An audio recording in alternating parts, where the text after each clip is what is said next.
Hi, Gunner's Recaps here. Today, we will be taking a look at the 2016 crime thriller film, Hacker. The opening scene begins with the main character, Alex, introducing his family. They migrated to Canada in search for a better life. Their financial crisis has made their life very difficult.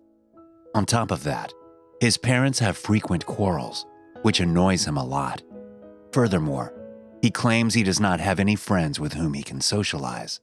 As a result, he is constantly on the computer, playing video games and surfing the internet. Years pass by, but his parents' quarrels do not end. Alex eventually lands his first job as a clicker on one of the websites. For every 1,000 clicks, he gets $20. It isn't much, but he believes all great things begin with the small ones. He gets more interested in the financial world and learns more about how it works in due course. He learns about the banking system and its vulnerabilities from the internet. One night, he hears his parents arguing, so he goes out to get some coffee. He learns about the criminal organization Dark Web, which is popular in the cyber world in the coffee shop. When Alex returns home, he notices his mother crying. When asked, she informs him that she has lost her job and, as a result, they may lose their home. Following this, Alex goes to his room and gives his mother the money he has saved. His mother is initially taken aback by seeing the money. Alex tells her that he saved it for college expenses, which she refuses to accept.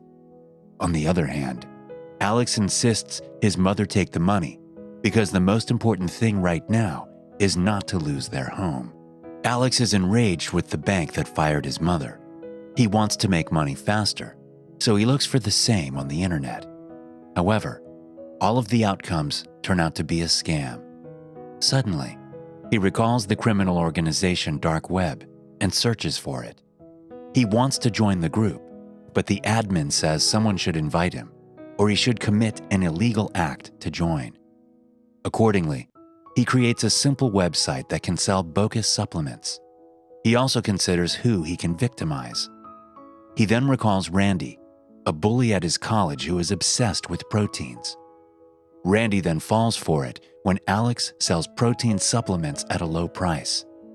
Randy uses his father's credit card, enabling Alex to retrieve all his information.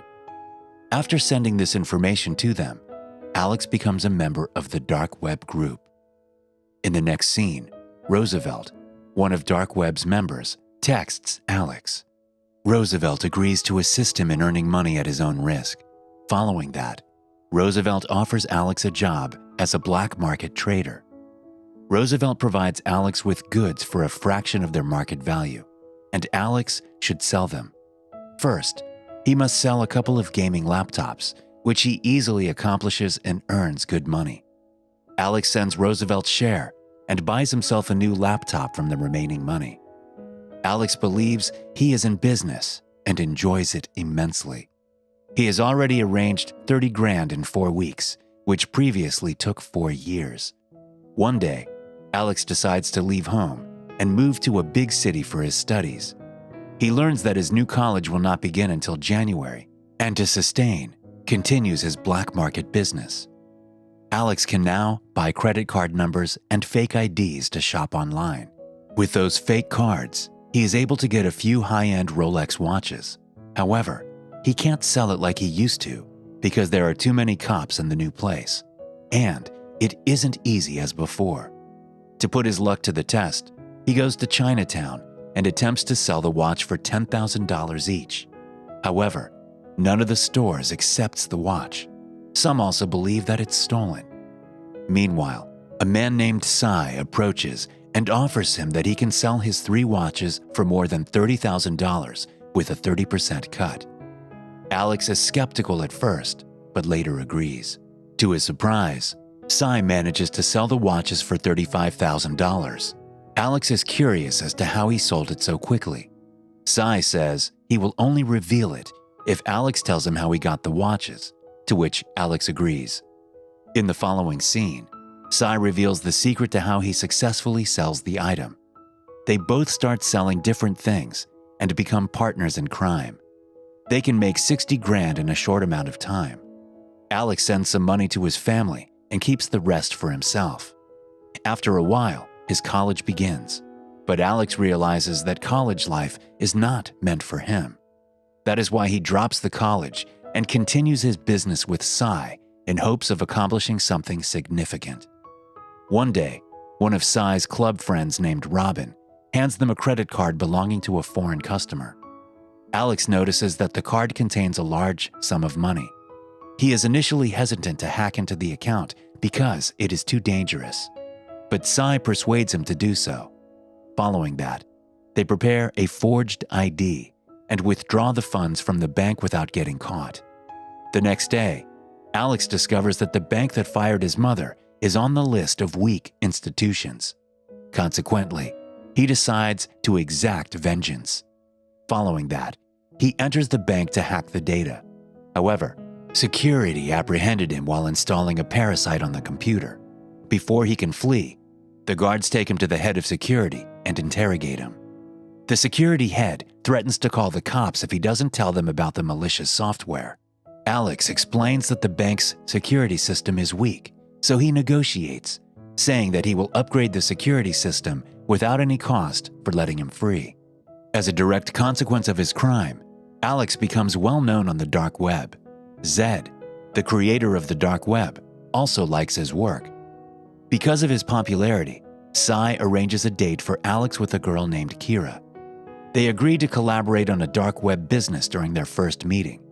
Kira turns out to be more knowledgeable about the dark web and bitcoins. She knows how to make fake credit cards and how to use onion browsing.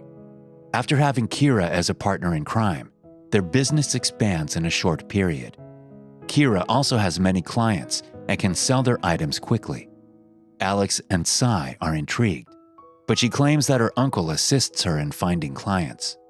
Time passes, and Cy doubts Kira's ability to have so many connections without any difficulty.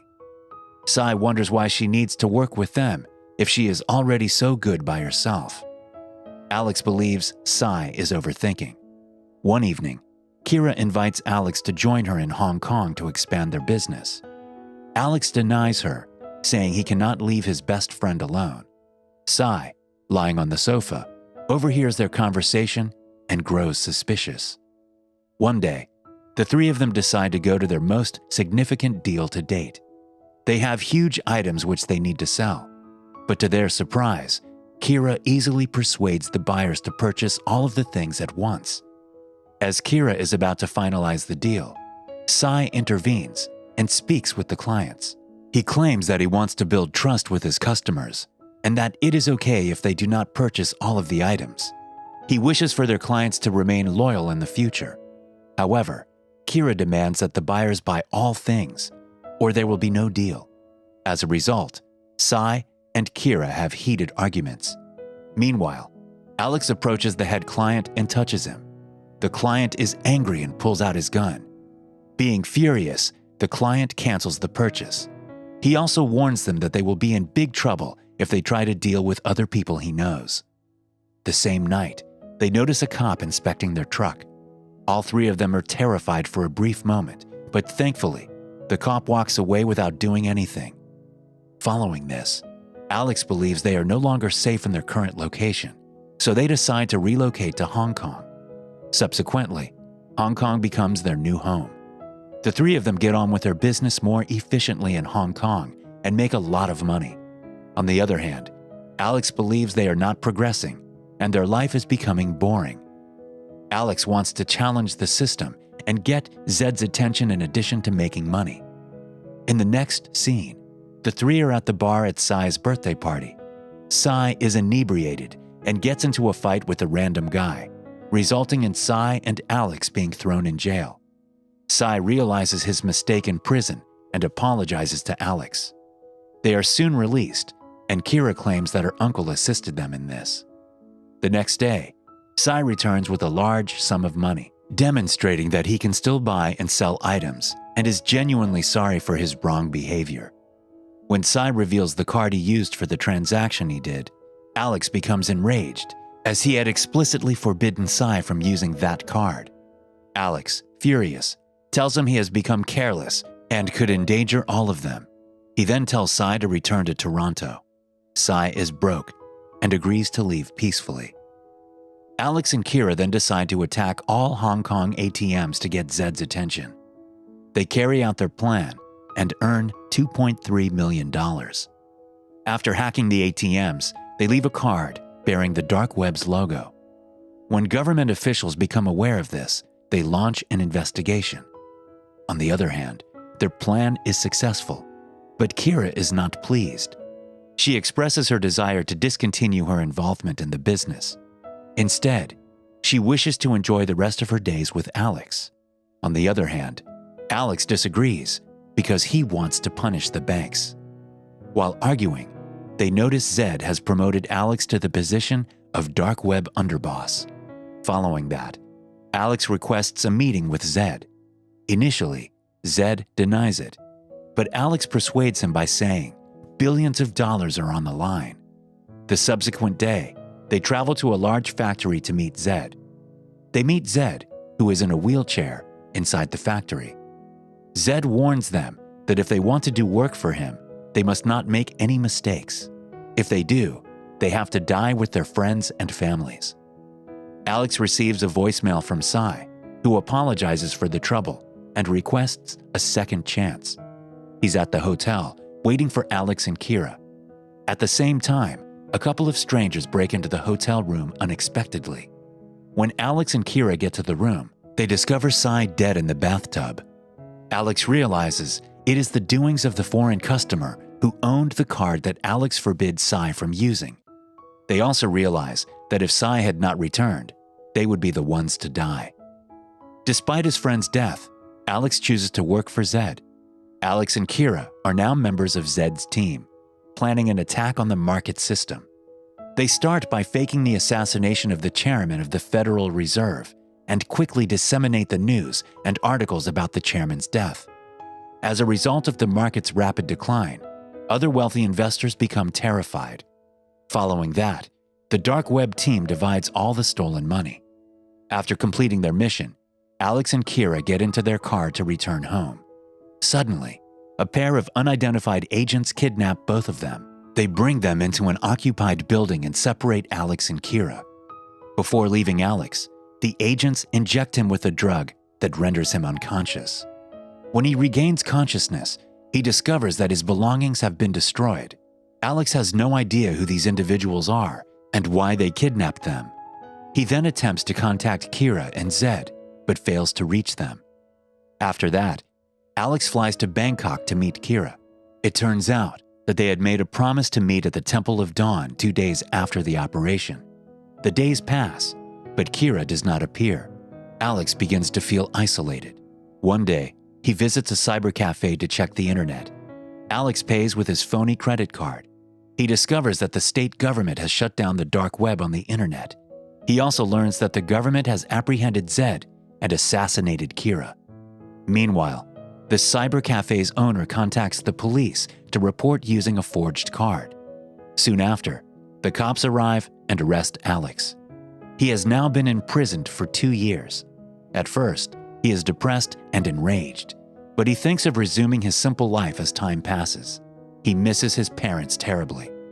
After 2 years, Alex is released from prison. As soon as he walks out of prison, he sees Kira waiting for him.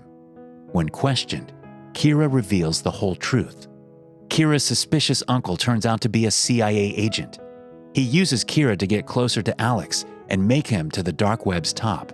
All of the clients, threats, and schemes were part of the CIA's plan to capture Zed and bring the entire cybercrime network to an end. She also reveals that the CIA had a different plan for Kira, leaving her with no choice but to wait for Alex's release. The two young hackers are away from the chaos and can begin a new life. Make sure to subscribe and turn on notifications so you can watch more videos like this. Thanks for watching.